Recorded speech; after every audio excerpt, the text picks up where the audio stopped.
Pierre-Edouard Faye ñu ngi lay nuyu. Fatou di nuyu ñi ñuy suivre yëpp di dalal sunu invité tey ñi ngi am mbégte di dalal Ablaye Faye Mbassor nekk député ci assemblée nationale bokk ci PASTEF nekk conseiller technique ci benn cabinet consulting ca Canada ancien capitaine et contrôleur des douanes.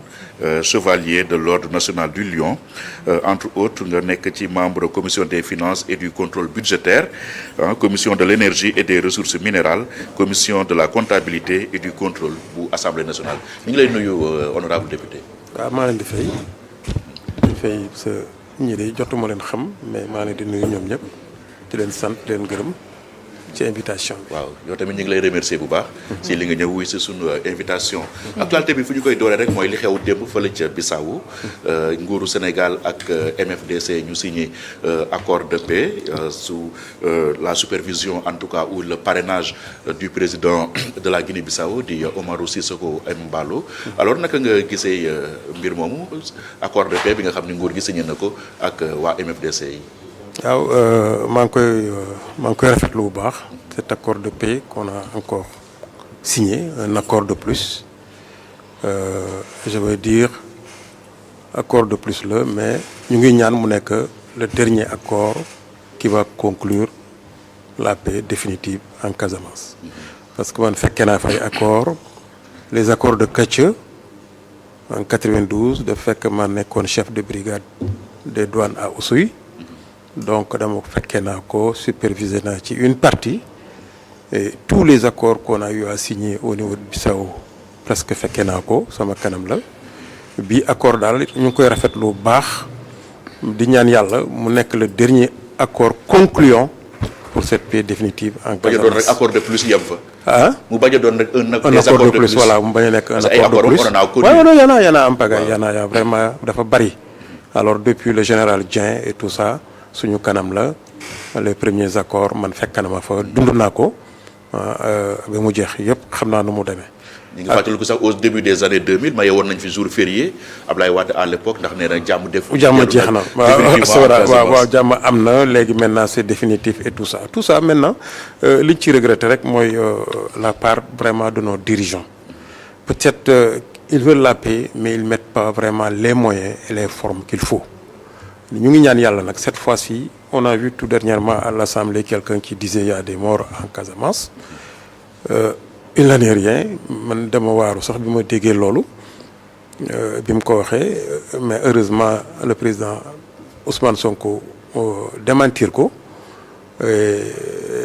démenti boobu encore lii encore gën na firndeel que nous sommes vraiment en droite ligne vers la paix définitive dans ce parce que actuellement c'est ni paix ni guerre.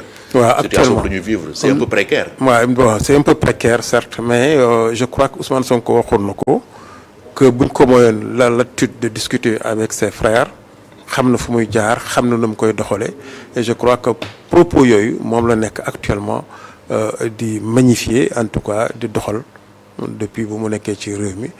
La preuve est là donc c'est lui-même qui a allé signer ce truc je crois que daal ñu ngi ñaan daal mu aboutir daal.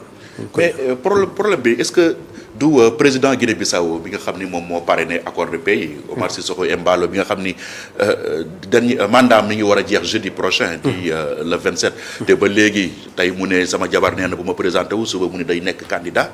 est-ce que loolu du problème koo xam ni il est à 3 jours de la fin de son mandat nga war ko parrainer ay accord de paix aussi important. Oui bon les accords un président c'est pas du loo xam ne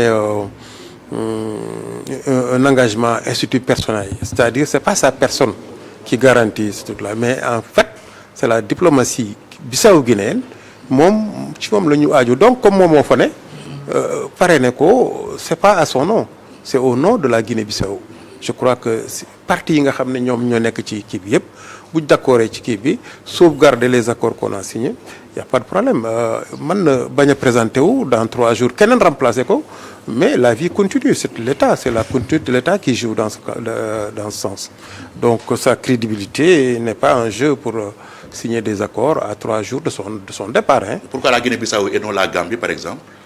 Bon parce que la Guinée-Bissau d'une grande en majorité l'aile casamançaise boo xam ne xëy na moo gën a réticente tey si bu ma ko mënee waxee noonu parrain am fa la ne c'est pas en Gambie on connaît moi je connais bien cette histoire de la Casamance ku ci ne xam naa sa parrain fan la ne et donc je crois que li tax ñu defee ko Guinée-Bissau au lieu de Gambie les raisons sont vraiment là xam nañu kan la ñu waxal ak kooku fan la mën a ne par exemple bu ma ñëwoon tey bëgg a wax ak Pierre-Édouard je ne vais pas notre kii damay ñëw fii sur votre plateau pour parler avec Pierre-Édouard xam naa fii la dëkk fii la élire domicile et tout donc mën naa fii laa ko mën a fekk wax ak moom il y a une partie de ça bon le reste peut-être que c'est les arcanes de la diplomatie qui m'échappent aussi je ne serais pas trop attardé wu ci quoi. waaw tey ñu ngi signé ay accord ak le MFDC mu nekk lu baax pour réew mi. mais est-ce que tey waruñu dem au-delà. ñu am réconciliation nationale. ñu jubóole Sénégalais yi vraiment ndaxte fi ñu toll nii quand même animosité bi bëri na adversité bi egg na si inimitié boo xam ni tey dafay tax ba nos équilibres restent malgré tout fragiles. non au niveau du Sénégal peut-être kooku su kii la de sa vision la mais man gisuma. non loolu gis Sénégal soxla ñu réconciliation nationale. non au niveau national vraiment il y a la paix. Il y a la paix il y a la concorde dans ce pays. Il y a quelques nag brebis galeuses il faut le dire ainsi qui sont là en train ñoom ñoo bëgg a jaxase xel yi vraiment wane que ñoom ñoo fi nekkoon li ñu fi def baax na et ainsi de suite bëgg a diaboliser ñi fi ne actuellement ñi leen remplacer. Pour semer un peu la discorde dans ce pays mais man dans mon fort intérieur man gisuma un désaccord xaw ma noo ko tuddee léegi dans ce pays un chamboulement qui mérite une réconciliation nationale xam nañ lan yooyu toujours nan lay demee quoi c'est en quelque sorte bëgg a raccoler li nga xam ne xëy na moo alors buum yi dog moom la ñu bëgg a jàppandil moo tax ñu wax loolu oo ñii ñu sur une table repartir à zéro suul li fi nekkoon mais là je dis que on ne peut pas continuer depuis 64 ans dans ci doxalin boobu bëgg ci wéy à jamais masla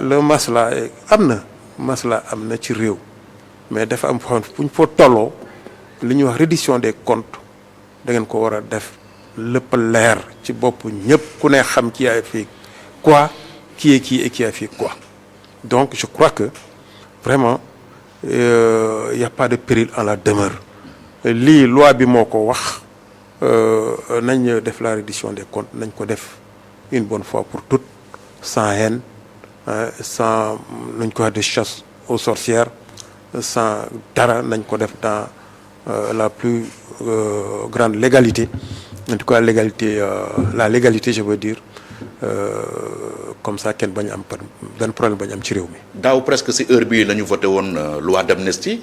bi permettre woon ñu génnee ci kaso bi ay milliers de jeunes yu fa nekkoon. tey président de la République ak premier ministre bénéficié wu ci loi d'amnistie boobu. ci moment yi ñu signé accord ak MFDC ñuy waxaat tamit possibilité ñu abrogé waat loi boobu est-ce que amul contradiction. non il y a pas de contradiction parce que cette loi là même bi ñu koy voté le PASTEF ku fekkee ni moom nga bëgg a wax mosul d'accord ci loi boobu ñu signé ko. parce que une loi d'amnistie dafa am loo xam ne une partie bi mu war a toucher ak une partie bi mu warul toucher des crimes de sang des crimes de guerre loolu une loi d'amnistie kii mënu ko effacer vraiment c'est là où ñun foofu la ñu xaw a kii ak ñoom mais des crimes économiques et tout ça peut-être sa xëy na yooyu mën nañ ko wax mais des crimes de sang des crimes de guerre on a toujours dit que loolu loi d'amnistie mënu ko abroger loolu vraiment aussi il faut que Sénégal jóg ci monde bi sax jóg ci l'Afrique du moins astafurlah Afrique jóg ci un président day ñëw def lu ko neex ci réew mi balay dem signer une loi d'amnistie et on efface tout on recommence mais loolu dafa yomb Pierre dafa yomb quand on dit que vraiment pays bi li réew mi nii lay doxee nii ak nii na ci ku nekk jàpp def ci ils ont alors fait ce qu'ils ont eu à faire dans ce pays jóge fi nañ bàyyi rek loi bi ñu doxale ko ni ñu ko war a doxalee on va essayer d'abroger cette loi responsabilité ñu situer ko. ça tient toujours cette intention de l'abroger. ah oui ba ngeen ko annoncé bëri def leen ci benn acte député opposition. Thierno Alassane Sall moom moo ci def acte. non yéen waa Pastef defu leen ci woon benn démarche. non Thierno Alassane dafa am fi ñu jëm muy njëkkante buzz lay wut mais cette loi depuis qu'on est là, et puis quand même quand on a abrogé cette loi, peut-être lui au mois de la voter, est-ce qu'il n'était pas d'accord? Parce que Thierno Alassane Sall qu'on le ñu bëgg ko bañ ko côté bële la far côté Macky Sall lañ koy teg. côté il a travaillé, il a défendu. fi mu tolloon ak Macky Sall yëpp ci ay contradiction fi mu tolloon ak Macky Sall ci ay contradiction ba génn ci gouvernement bi. non est-ce contradiction ba léegi pion Macky Sall la. contradiction là entre eux wala c'est Macky Sall qui n'en voulait plus parce que Macky Sall dafa toll woon foo xam ne da lay jox ay ordre exécuté wu ko mu dàq la peut-être c'est ça, mais c'est pas des contradictions de fond wala d'idéologie moo leen kii ñoom ñoo bokk idéologie ñoo bokk ni ñu xalaate je m'en veux pour preuve ay xam nga léegi seen kii yi dafa garaaw parce que gis naa benn waay bu teg benn émission am mais damay naan xanaa kii du Thierno Alassane Sall bon man ça je n'ai jamais vu. Il défendait bec et ongle la politique et même la vision de Macky. On peut pas maintenant à un certain moment di ko man tey par exemple may défendre Ousmane Sonko ëllëg ñu am problème ma génn Pastef dem feneen ñu ne bokkuñu idéologie ñoo bokk benn idéologie. Peut-être que man def loo xam ne bi génn ci li ma génne ci kii bi ñu génne ma dem former sama parti ñëw di ŋaññi ça c'est pas des idéologies différentes c'est vous êtes dans la même calebasse. Thierno Alassane Sall donc ñoom dafa xam fi ñu jëm nga xam ne loi bi il faut ñu abroger ko. muy njëkkante ak les députés de Pastef. da ngeen yem rek ci déclaration yi posé wu leen benn acte. non assemblée par exemple waxuma d'une manière générale le pays ni ñu ko fekk dafa laaj jubanti boobu nag ça prend du temps. Je le disais à un ami que ñëwuñu pour casser non dañ ñëw pour jubanti ak casser bokkul. Casser mooy lan ñëw rek fekk lii tu rases tout non on ne peut pas raser on ne va pas le faire lu ne dañ koy étudier tout à son temps ñu teg ko. Cette loi sera votée inchallah rabbi à l'Assemblée nationale et sera proposée par les députés du PASTEF et pas un autre.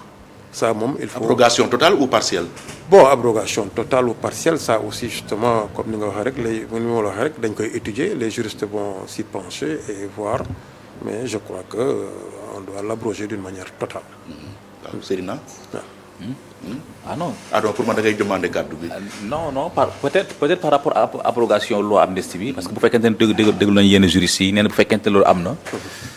boo mooy ñoom ñëpp dañuy ñi nga xam ne bénéficié amnistie bi dañuy delluwaat kaso quand même. maanaam ñëppay delluwaat kaso. donc président Bassirou Diomaye Faye ak Ousmane Sonko. Non, ils n'ont jamais été jugés pour retourner en prison. dañ leen arrêté nii rek pour des arrestations préventives je sais pas moi. qui ne devaient même pas se faire. Bassirou on l'a arrêté pendant combien de mois? Plus de 6 mois je crois. Je ne me rappelle plus le président Bassirou Diomaye Faye. Ça c'est des. Diomaye je pense. 11 mois. 11 mois. loolu dans un pays normal un pays de droit au bout de 6 mois boo deful instruction boobu da nga koy bàyyi mu dem. Donc là ñuy wax loolu yëpp na ma baal terme mais dañu ruube. On ne peut pas remettre tout comme à zéro. Non à zéro non. Du moins certains procès seront révisés parce que peut-être on les avait en tout cas qui étaient en cours peut-être on pourrait les reprendre et tout ça mais comme booy yu ñu jàppoon tëj leen ci kaso bi d'une manière ingrate d'une manière boo xam ne je sais pas jàpp rek tëgal ci kaso ñoo doo leen delloo kaso ça c'est pas possible. Pour quel motif Bassirou Diomaye Faye pour quel motif il a été arrêté mais kooku ce n'est même pas une contravention au lieu d'en faire un délit ou un crime. Donc je crois que si on doit reprendre c'est les crimes de sang vraiment ñi nga xam ne dañoo dee seen mbokk yi bëgg xam ñan ñoo leen rey c'est surtout sur ça qu'on va viser. Et le cas Macky Sall assemblée mi ngi waaj donc càmbar loo xam ni dafa jublu ci wàllum coopération mën nañ ne coopération judiciaire ak Maroc xel yi dem si Macky Sall est-ce que am na possibilité ñu extrader ko indi ko fii bu ko defee ñu war koo mën a àtte compte tenu de li ñu fi wax yëpp li xew ci ba muy jiitee réew mi est-ce que da nga yaakaar ni Macky Sall dafa war a ñëw vraiment jàkkaarloo ak yoon ñu juge ko yoon teg ko daan wala bokk ñu bàyyi ko. Non accord boobu sax koy wax ak c'est un accord boo xam ne peut-être qui date de longtemps. boo xam ne dañu koy formaliser mais c'est pas fait pour un truc nouveau boo xam ne par exemple ba ñu ci insinuer indi Macky Sall Non, c'est pas pour ça. Ah, mais le timing aussi mën na susciter interrogation. Non, bon, justement, mais en tout cas, dans tous les cas, Macky Sall, bu ñu ko waree entendre, je crois que les moyens et les institutions sont là pour l'entendre. On a installé vraiment la haute cour de justice.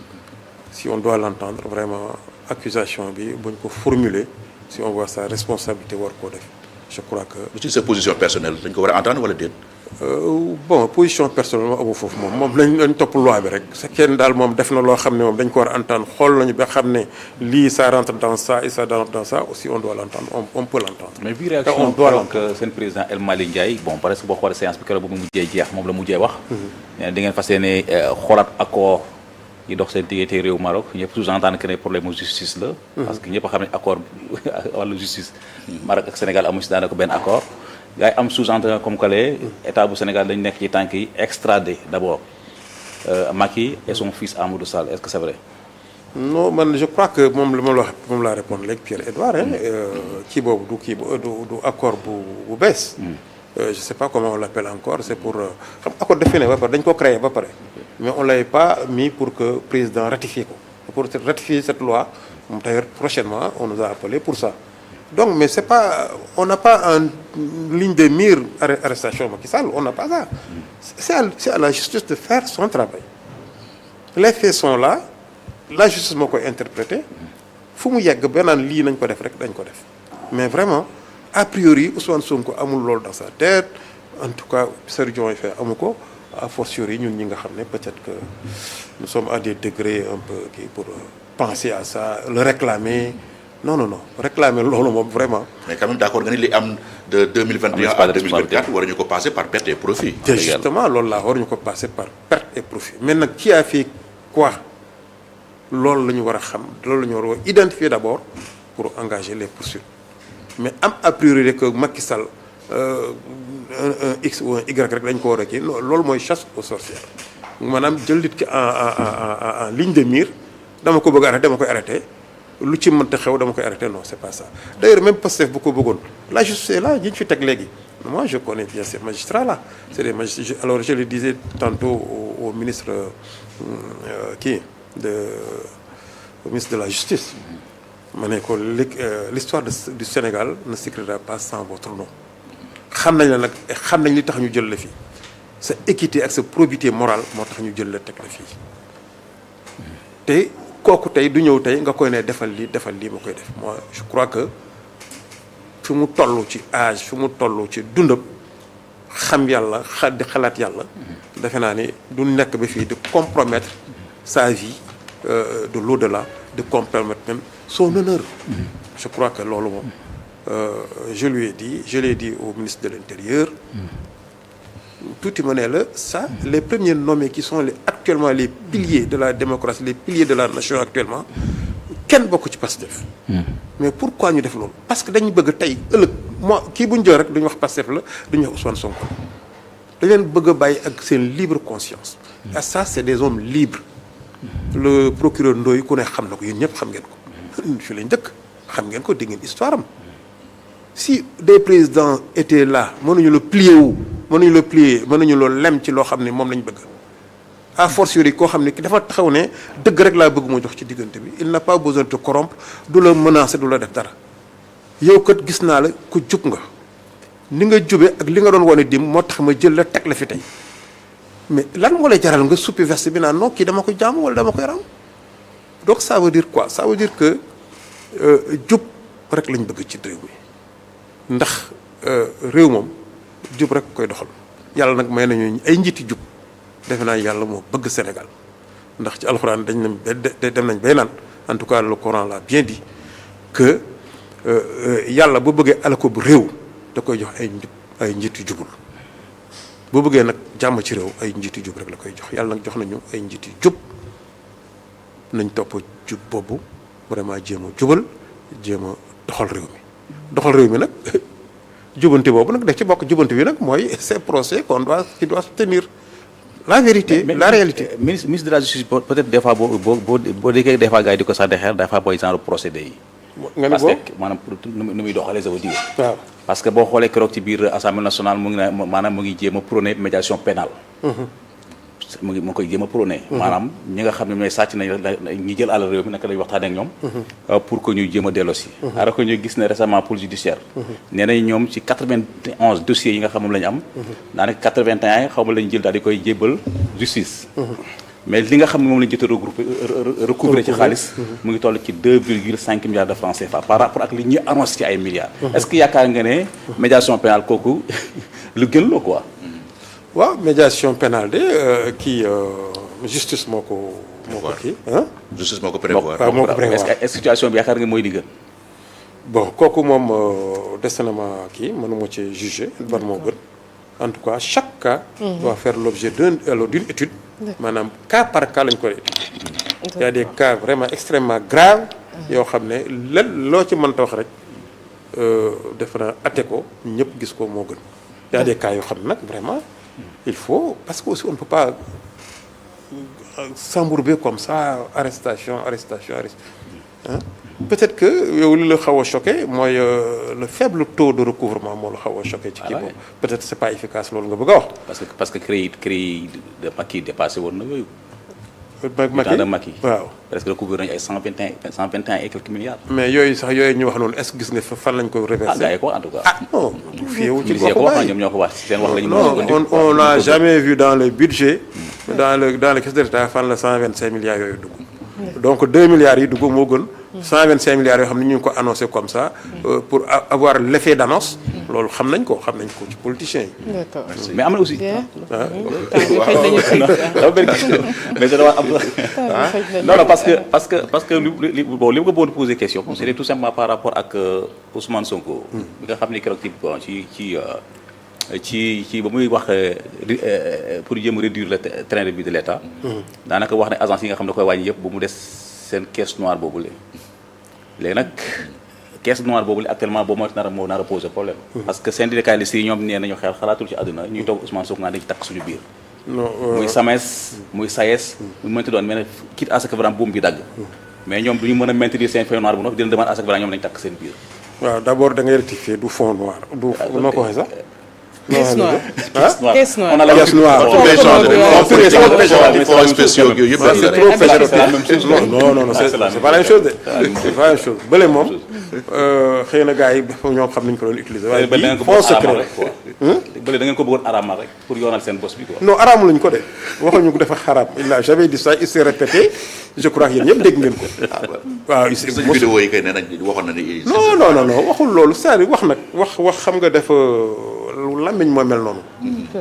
li nekk ci yow man naa fi bëgg a wax dara xëy ni ma koy waxee moom du comprendre fekk sax def naa njombe. mais ku ne xam ne Ousmane Sonko waxul loolu bon lu mu bëggoon wax le fond de sa pensée du woon loolu. le fond de sa pensée mooy li ngeen loolu moom loolu man am droit dugal fii paquetu xaalis taal ko mais loolu xaraam na. loolu moom xaraam bu dee loolu ngeen bëgg kii loolu la wax loolu du yoon kenn amul droit def. dugg ci néeg def ko xaalis ba mu fees taal loolu lañ bëgg wax dafa xaraam. mais les fonds secrets mais dans tous les pays du monde dafa am. c'est pour faire quoi il l'a expliqué du bon ma leen koy expliquer. xëy na ak vos auditeurs peut-être yoo xam ne dañu lam-laame. les fonds secrets. c'est pour des dépenses yoo xam ne kii mënuñu ko mettre sur la table. mon frère Ablaye Fofana di ko xam wala kii di ko xam ainsi de suite. Un groupe restreint moo koy xam def lu muy def. parce que secret défense la. jërëjëf pour loolu rek la. voilà jërëjëf honorable député Abdoulaye Faye Mbassor.